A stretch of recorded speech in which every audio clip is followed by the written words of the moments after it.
Muy bien, continuamos en el número 128 de Magazine XP por Radio Cadena Eco, lo largo y ancho de la República Argentina. Y recién Eduardo Lalo Zanini, cuando cortaba nuestra comunicación sobre el mundo político y todo lo que ha dejado justamente las elecciones presidenciales y lo que se va a venir, nos decía: ustedes van a tener un honor y un placer. Y sin lugar a dudas, así es como nosotros lo sentimos en Magazine XP.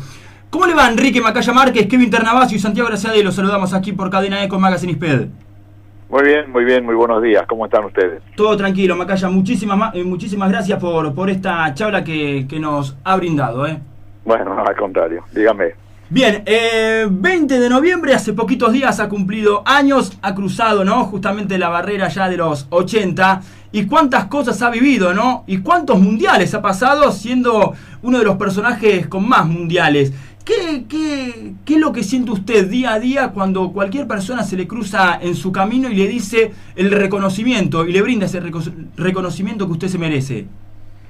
En realidad una gran satisfacción, placer, si se quiere también es una caricia al orgullo, pero más allá de esto, por otro lado y paralelamente, uno trata de evitar que un gesto equivocadamente soberbio lo ubique fuera de la escena, por lo menos de la escena que corresponde de acuerdo con mi concepto para vivir, que de eso se trata en definitiva. Es decir, más allá de las circunstancias que se dieron a lo largo de mi trayectoria y en mi trabajo, que se podían haber visto quebradas. Y hoy yo puedo hablar de que soy número uno en el mundo. Bueno, eso ¿qué significa eso? ¿Qué valor tiene? Bueno, significa que estuve muy cerca de mi profesión en los acontecimientos fundamentales de la misma, pero también por el otro lado la mirada tiene que no perder el objetivo sobre que se dieron muchas circunstancias favorables para que así suceda y fortuitas, por otra parte. No me resfrié, no me engripé el día que se jugaba un mundial, trabajaba en un medio que cubría el mundial. Bueno, cuando no trabajé en un medio que cubría el mundial, lo cubrí de todas maneras, porque me fabriqué un medio para hacerlo. Pero más allá de ello, creo que hay que poner las cosas en su justa dimensión. El reconocimiento vale, eso está claro. Por supuesto. Y a ver, yo me quiero meter un poquito en lo que ha sido su historia, sus inicios, porque a los 8 años repartía diarios en el barrio de Flores y a los 15 era cadete de Radio El Mundo. ¿Cuándo usted sintió el amor por el periodismo? ¿Cuando comenzó a repartir diarios a los 8 años o antes? No. Yo realmente lo de los diarios era una cosa que había heredado de mi hermano mayor cuando entró él en la secundaria. Él le manejaba, le cuidaba un puesto de diarios en la esquina de mi casa a un amigo. Después pasé yo por ahí, alguna vez lo repartía, pero en general era el cuidador del puesto. Pero más allá de esto, después se fueron dando las circunstancias.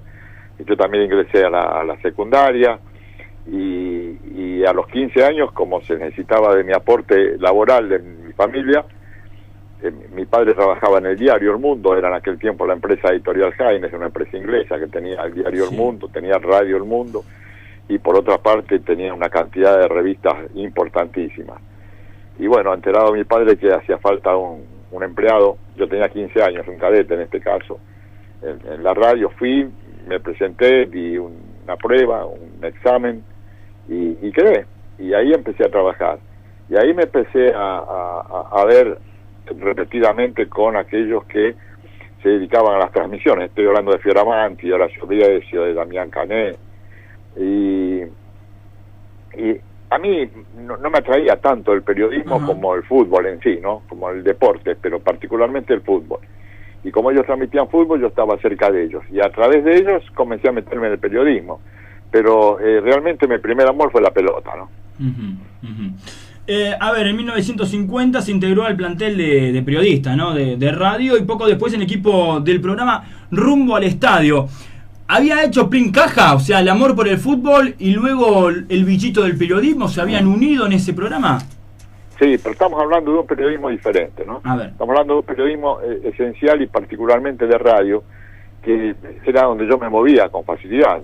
Yo era empleado de la radio, conocía todos los rincones de la radio, me faltaba nada más que tener un poco de práctica y ejercicio frente al micrófono, cosa que se me fue dando, porque como me pegué tanto a los periodistas con Roberto Moreno, que era uno de los que trabajaba en la organización Fioravanti, él tenía una audición que se llamaba Rumbo al Estadio, que era dar la formación de los equipos a las 2 de la tarde del domingo, porque no se hacían transmisiones como ahora, que todo el mundo está cubriendo todo, que las previas duran 3 horas, no era tan así.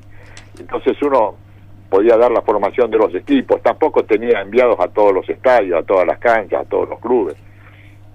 Y bueno, y ahí comencé a la práctica del micrófono, y ahí me enganché. Después pasamos a Radio Libertad con Roberto Moreno a la noche, un programa ya de comentarios, y yo seguía mi tarea administrativa, ¿no? Y paralelamente trabajaba como periodista deportivo. ¿Qué tal, Enrique? Santiago Graciadei lo saluda. Hola, viejo. Un placer esta charla, y quería consultar sobre este momento. A comparación de ahora, no había tanta competencia como hoy sí nosotros tenemos en el ambiente. En ese momento era más fácil. Sí, era más fácil y más difícil, porque realmente había figuras muy importantes, ¿no? Al ser menos, tenés menos posibilidades también. Es decir, vos, porque haces una contabilidad, digamos, muy precisa y sobre un lado solo, contar los periodistas, pero no contar los medios. En cambio, paralelamente nosotros teníamos menos periodistas, pero teníamos menos medios. No es mi caso particular, hablo de las grandes organizaciones, ¿no? Asomaba Rivadavia con una fuerza bárbara, y Radio El Mundo con Fiora también, porque además se emitían por la cadena azul y blanca, es decir, iban a todo el país. Alguna organización más en Radio Esplendid Belgrano, pero después no era sencillo, quedaban algunas audiciones sueltas y nada más. Los grandes, los que tenían el verdadero poder en la utilización del micrófono, eran los que gravitaban, y gravitaban con peso, ¿no? Pero era un periodismo diferente, además, un periodismo que informaba, pero es curioso esto, ¿no? Lo hacía muy bien, hablaba muy bien, escribía muy bien. Generalmente todos venían del periodismo escrito, pero no se metían en el aspecto mucho más técnico, digamos, ¿no? Se hacía el análisis del juego más profundamente, más ligado a la visión de un técnico, a la reacción de un jugador. Lo explicaban de una manera quizás vestida con mejor ropa, pero con menos contenido. A ver, Enrique, yo hoy tengo 22 años, desde los 5 que sé que quiero ser periodista, que quiero relatar fútbol. Hoy por hoy en una radio colega relato la campaña Independiente. Y si usted me pregunta cuál es mi sueño, es relatar un mundial. Si yo le pregunto cuando usted era chico, ¿cuál era su sueño? ¿Qué me contesta? No, nada en particular. ¿No tenía un objetivo en sí? No. Yo fui tomando las cosas como se me fueron presentando. Pero claro, porque se me fueron dando bien, ¿no? Claro. Debe ser por eso, se me fueron facilitando y fui encontrándome que se me iban abriendo puertas en el camino. Yo en el primer mundial fue un hecho casi accidental. Yo ya había pasado a la parte comercial de la emisora, era un empleado de más jerarquía, y un jefe mío fue trasladado a Radio Belgrano, porque era la época en que de pronto las radios eran tomadas por el Estado, y el Estado administraba todas las radios. De pronto las privatizaban, de pronto las volvían a tomar. No es de esta época, ¿no? Claro. Y fue nombrado en Radio Belgrano, y él sabía que yo ya estaba transmitiendo por Radio Libertad con Eugenio Ortega Moreno, y me llamó por teléfono y me dice: mira, Enrique, yo necesito armar una pequeña organización porque quiero cubrir el Mundial en Suecia, porque no quiero que Mundo... él era de Mundo, ¿no? Pero había sido trasladado de Belgrano, y yo era de Mundo. Me dice: no quiero que Mundo quede sola, con Fiora. Vos no te animás a armar una pequeña organización. Y al fin y al cabo fui con Ortega Moreno nada más. Mira. Y consiguió pasajes en canje, se movió con una empresa brasileña, y bueno, consiguió los fondos, se los vendió al gráfico, me acuerdo, y allí salió eso, y yo fui a trabajar para Radio Belgrano, competencia con Radio El Mundo, de la que era empleado. Una cosa rarísima, ¿no? Mirá vos. Usted sabe, Enrique, que hace un par de meses lo entrevistamos aquí en Magazine ISP por Cadena Eco a Cachito Vigil, y también le había preguntado algo parecido sobre sus sueños y anhelos de cuando era pequeño, y él me decía que uno no tiene que tener tan solo un objetivo, porque una vez que se cumple se quedaría sin nada. Por eso me parece que usted tenía bien en claro que los objetivos eran los que se tenían que ir dando en su vida, y no uno en particular. Pues sabes que no lo tenía tan razonado, ¿no? Sí, suena muy fuerte dicho así, porque parece muy disciplinado, muy razonado, Sí. como es lógico, ¿no? Una conducta inteligente. Pero por ahí sí lo tenía organizado de esa manera. Mi trabajo era el administrativo, ¿no? Yo sabía que, bueno, yo llegué a ser gerente comercial de la emisora, ¿no? Pero más allá de eso, que cumpliendo distintos protocolos, el deporte y sobre todo el trabajo deportivo en el deporte era un hobby, que en definitiva, por esos cambios que se van dando en nuestro país, cambios políticos me refiero, un día me dijeron usted no puede hacer las dos cosas, y bueno, me dediqué a hacer el periodismo deportivo porque me pareció que era lo que más me convenía y lo que más me gustaba en ese momento. Enrique, usted empezó en Canal 7 transmitiendo la primera vez los días sábados a la tarde. Sí, en 1966, y de ahí no paré de hacer televisión nunca. Mira. Yo en este momento estoy dando mis primeros pasos en el fútbol de ascenso. En esa época, ¿cómo se vivía el ascenso? Muy diferente, me imagino, que ahora. Sí, se vivía diferente. Hoy tiene realmente más importancia, mayor difusión, se conoce mucho más. Bueno, porque están más enlazadas las categorías, ¿no? Son más dependientes una de otra, se juegan con otros objetivos. Calculá que yo estoy hablando de una época en donde cuando yo arranqué no existía el comentario de los partidos. No lo existía, había que inventarlo. Y yo no digo que lo haya inventado, sino que yo tuve que hacer lo que a mí se me ocurría que tenía que hacer para la televisión, porque además acá se copiaba la televisión americana, como americanos no jugaban al fútbol, había que tomar los patrones del fútbol italiano, que en italiano era muy difícil, el fútbol español, muy serio, muy serio, y así comenzamos, haciendo un relato muy serio, con algunos errores que se repiten hoy en día. Es curioso esto, ¿no? Porque se hace en televisión un relato radial. Es increíble esto, ¿no? Sí. Yo escucho televisión, bueno, me ha pasado a mí también, pero no paran de hablar los muchachos y trabajan arriba y te gritan un gol de penal como si vos no lo hubieras visto. Una cosa de loco. La pasión de la gente en el fútbol sabatino era de otra manera. Ahora estamos viviendo mucha violencia, ¿no? Justamente en el reducido, que no se banca a perder, aunque se está jugando sin visitantes, pero en esa época se jugaba con mucha vehemencia también. Sí, pero eran otro tipo de cosas, ¿no? No. Es decir, el ascenso estaba más ligado, no te voy a decir que a la cuestión de la pasión únicamente barrial, pero se movía en eso, ¿no? Se movía un poco en representación del barrio, era una cosa mucho más tranquila. El problema es social, no es del fútbol ni de las categorías, ¿no? El problema es de la delincuencia, el problema es de chicos que se han criado mal y con limitaciones enormes, y en definitiva creen que la violencia es uno de los caminos, y hacen violencia hasta casi por diversión, pero además si se alcoholizan, se drogan, es una sociedad totalmente diferente. Olvídate de la droga. En la época en que yo trabajaba eso no existía. La barra brava se peleaba por una bandera y no pasaba de eso, ¿no? Claro.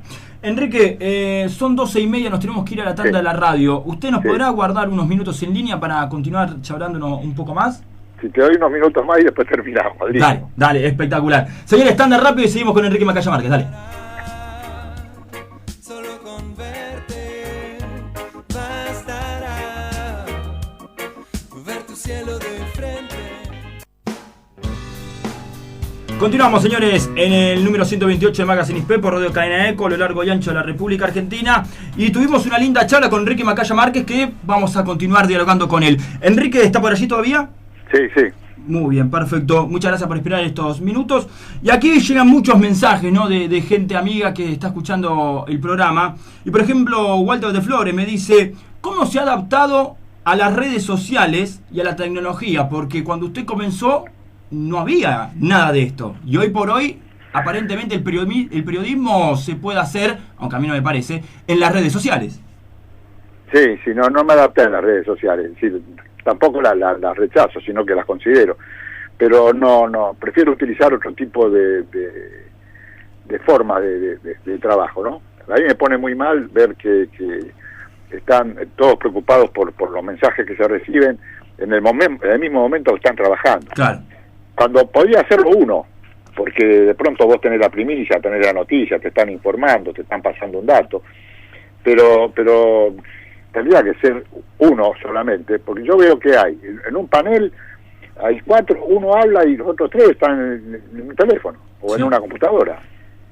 Me pone muy mal eso, en vez de prestar atención y buscar el crecimiento del diálogo y el análisis un poco más profundo, de pronto se automatiza esto de que vos recibís un mensaje y ya está.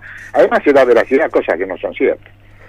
Enrique, un programa del cual fue parte histórico del fútbol de primera hasta el 2009. ¿Cree que ese programa es parte ya de la televisión argentina como algo trascendental? Sí, claro, sí.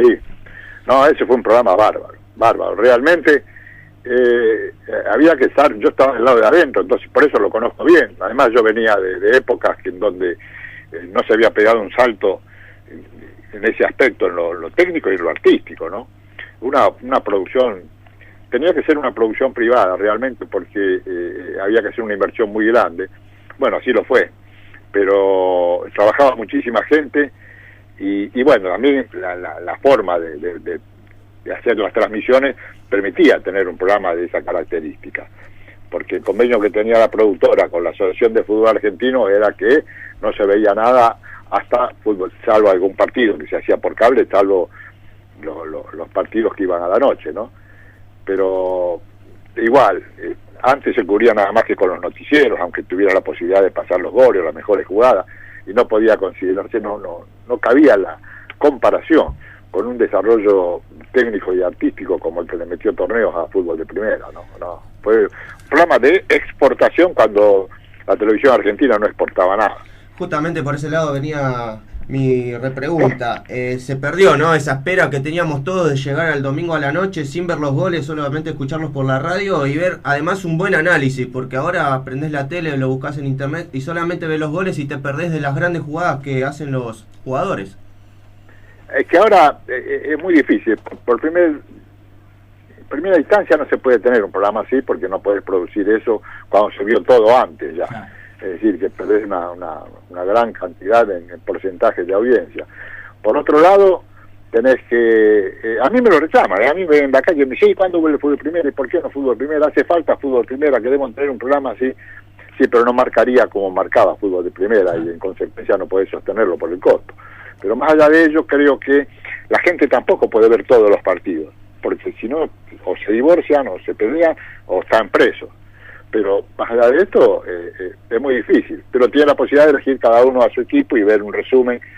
Lo que pasa es que hoy hay una competencia en este tipo de programas en donde se da más posibilidades a la confrontación de opiniones en voz alta y discusiones que se supone interesa más y nosotros teníamos un tono diferente, ¿no?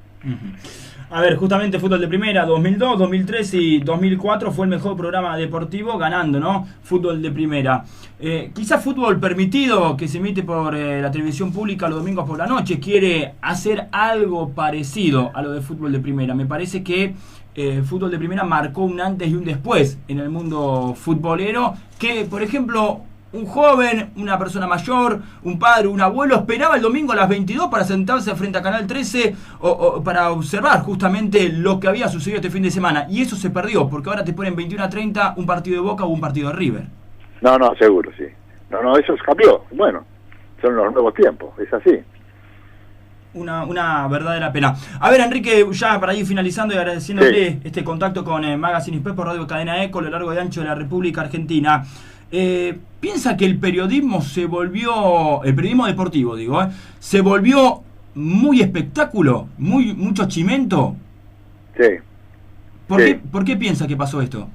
Por la competencia entre los periodistas más que los medios. Ajá. Porque, es decir, no compiten a través del conocimiento, únicamente por lo menos, ¿no? Sino que compiten a ver quién le pega más al protagonista y quién habla más fuerte, o quién grita. Y bueno, creo que es un error, pero porque se hizo la cultura de yo me destaco porque soy valiente y destrozo al protagonista, y entonces el otro compite conmigo, y compite entre los periodistas, y lamentablemente eso construye poco, ¿no? Por supuesto. A ver, si usted tiene que fijarse algún joven periodista, ya sea de TIC, donde hoy por hoy está usted trabajando, o algún otro medio ajeno que conoce y está viendo su crecimiento, ¿a cuál usted destaca para el futuro? No lo sé, no. No tiene. No, sí tengo. Tiene, pero no. Mucho. Está perfecto. Pero, No, pero además, sí, mi opinión sería interesada, porque seguramente que voy a defender a los que trabajan en el medio donde yo estoy trabajando. Claro. Enrique, verdaderamente ha sido un verdadero placer, un gusto, una satisfacción enorme. Hace bastante aquí con Santiago Graciadei teníamos ganas de tener un diálogo con usted, porque sin lugar a dudas es una de las personas más importantes del periodismo deportivo de gran parte de la historia, que usted ya ha caminado la barrera de los 80 años, así que es un verdadero placer. Y del Instituto Superior en Periodismo Deportivo en Caseros, el Sabatini 4991, sí, comandado por Diego Elkovich, Salvador Tucci, Xavi Medina, le mandamos un fuerte abrazo y le agradecemos mucho esta charla. Claro, que lo pasen muy bien, hasta pronto. Ahí estaba, señores. Enrique Macaya Márquez, dialogando aquí en Magazine Hisped en el 128, me parece, Santi, un diálogo extraordinario. Sí, es un placer. Cuánta historia, y además no nos metimos en lo fácil en hablar de su trayectoria en los mundiales. No, es mejor, conocer el paralelo de lo que fue y de lo que está haciendo hoy por hoy. Y me parece que es una persona muy inteligente, Enrique, que sabe analizar muy bien todo lo que tiene que ver con el periodismo y el deporte, ¿no? Sí, como solemos hacer en Magazine Hisped, ¿no? Hablar de lo fácil, no ir a lo fácil, ¿no? Como hicimos con el Chango Cárdenas, hablar solamente del gol, hablar de su historia.